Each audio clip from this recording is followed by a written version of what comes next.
Hey guys, make sure to subscribe and hit that notification bell to be updated every time I make a new video. Thanks, let's begin. Well, and here I thought I was the one who came up with the term CROCOGATOR back in 2005 or so in the 5th grade.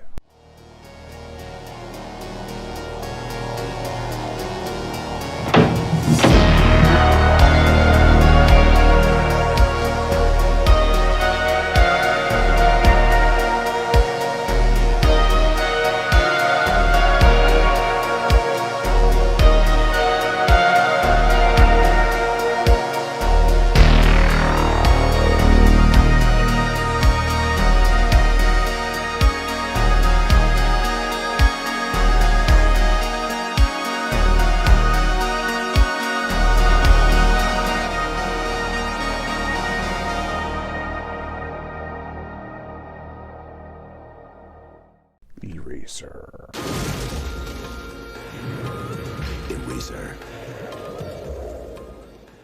This is the 1996 Arnold Schwarzenegger action thriller with some sci-fi and topical elements. It was directed by Chuck Russell, who also directed A Nightmare on Elm Street 3, Dream Warriors, and The Blob in 1988. It was also originally set to star Sylvester Stallone, but the actor hated the script, so Schwarzenegger was brought on instead. I could really see Sylvester playing this part, though, with the romantic elements. With this film being released on June 21st, 1996, and today being June 21st, 2022, I figured it'd be a perfect time to review this movie because also, on June 7th, the sequel came out. And unlike Deep Blue Sea 3, which was released the same month and day of the original, the second one missed this one by 2 weeks! Anyways, I figured it's high time I take a look at this crazy action movie that I had seen posters for back in my youth, but never the actual movie. Come and get me. The plot.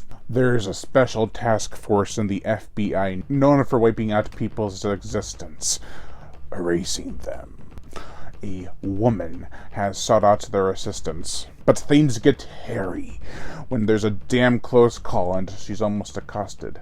Now she's under federal protection. One man, a U.S. Marshal, will watch over her while many others will backstab them. This was actually a solid thrill ride, with non-stop action, a great pace, and decent characters. Now, the film does have some problems, such as wonky and janky effects, far-fetched scenarios with unrealistic ways to survive, and tons of cliches.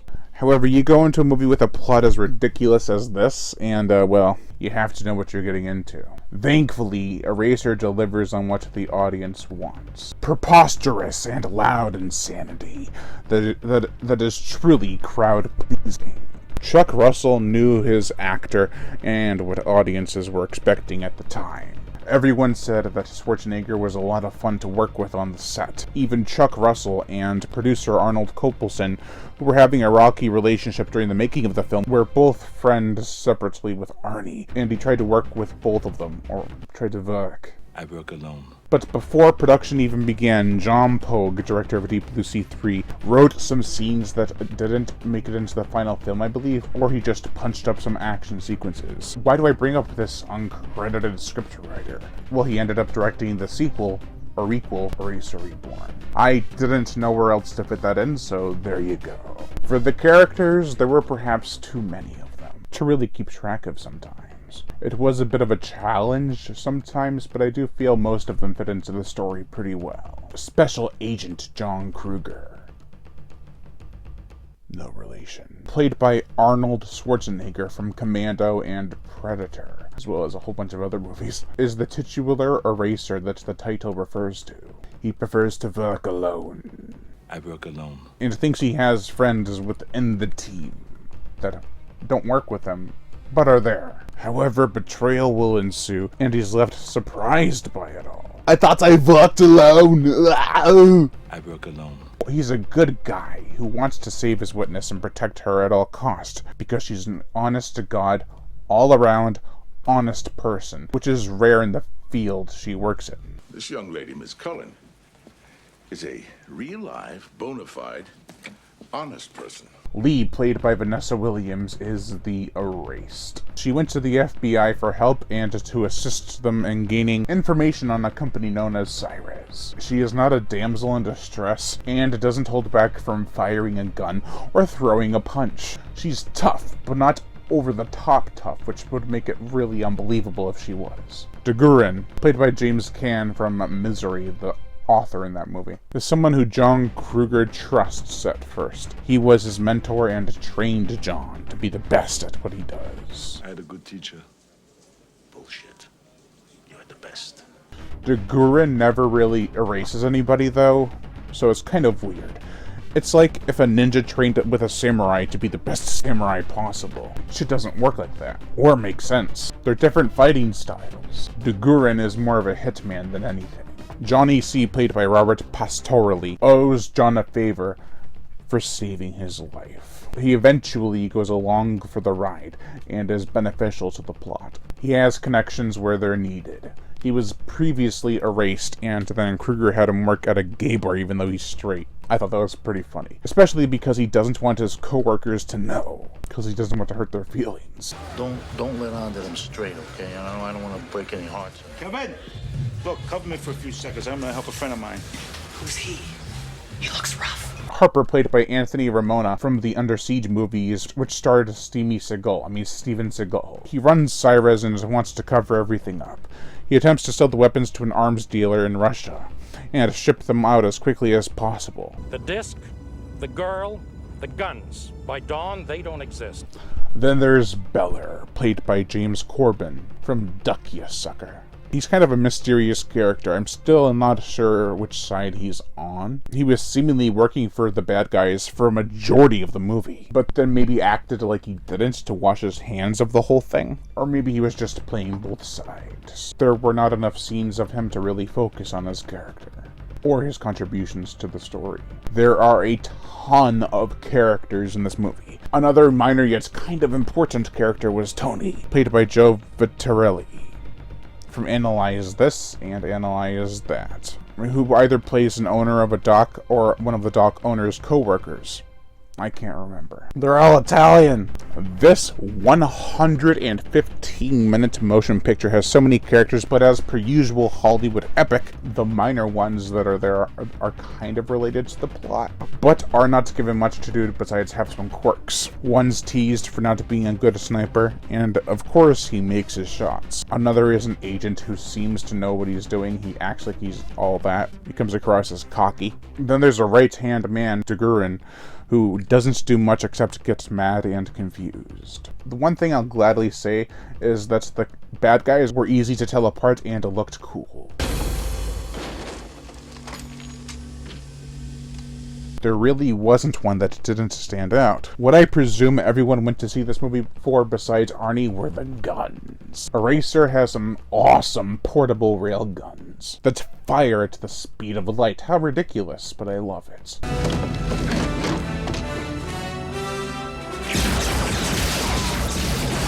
The audience ate it up. I know this because the film cost $100 million to make, and it made over $240 million. It was a box office success. Maybe not a hit, but it doubled its money and then nearly halfway tripled it. Do you know what was hit or miss, though? The gore, the effects. We get bloody bullet hits and knife action, and a scene with alligators attacking the baddies, biting off one of their arms. It was the highlight for me. Now, the cast and crew dubbed the animatronic and CG gators CROCOGATORS, because they used both types of animals depending on the shot, hence my intro. I honestly never heard anyone call something a CROCOGATOR until I started doing YouTube. However, finding out they were in this movie, I was a bit shocked. The effects are a mixed bag. The CGI isn't anything amazing, but for 1996 it gets the job done. As for the sets and prosthetics, they made the film feel larger than life. The action was plentiful and throughout the entire film. There was really never a dull moment at all. The motion picture soundtrack, Alan Silvestri, who also composed Back to the Future, the trilogy, Predator 1 and 2, and Judgment Night, which was also directed by the guy who did Predator 2, composed a fantastic score for this big brash blockbuster. He really brought a darkness to the film that the plot had, but couldn't have hit its mark quite as well without the score, I feel. It's a powerful, hard-hitting score that doesn't let up. You're always immersed in the movie, but the music definitely amplifies the experience. A lot of people have composed Silvestri's score to this movie to his score on Judge Dredd, 1995, and it's said that even some of the same songs were used. I'll have to look into it more, but I don't really mind. It fits well here, too. The trailer uses a song that doesn't seem like it'd fit at first. That actually gets an emotional reaction out of you quite well. You're alive, and I'll keep you that way. Trust me. Your friend has arrived. I'll enjoy introducing him to you. I Love You, I Kill You by Enigma. Or Enigma, however you want to say. I think it's Enigma. It's quite a great tune with its epic use of the harmonica. Overall, this was a lot of fun. I didn't expect it to be as fun as it was. It's got an awesome concept, fun characters, amazing action sequences, and a top-notch score. There may be a bit too many characters, but I think it'll be easier to follow with repeated viewings. The effects are hit or miss, but that's to be expected. 1996 CGI is a lot different than today's CGI. I'd say definitely check it out. While it's not amazing or groundbreaking, it is fun. Great popcorn entertainment with a message that is a bit preachy, but not enough to be pushy. Overall, I give Eraser a 3 out of 5. Thank you all for watching, and I am Brian Gatto, the Horror Shark. Make sure to like, comment on, as well as share this video. Like my Facebook fan page and support me on Patreon, or even $1 a month will help keep this channel going on strong, and I greatly appreciate it. Plus, you get access to body counts and other music videos that you cannot get on YouTube because of copyright and age restriction. Monetary support, if you want to support the channel through PayPal, it's horrorshow37@gmail.com. I'd greatly appreciate that too. I know times are tough with the inflation and everything, so any amount helps. If you don't want to support me with any money, though, just hit that notification bell to be notified every time I make a new video, and as always, subscribe.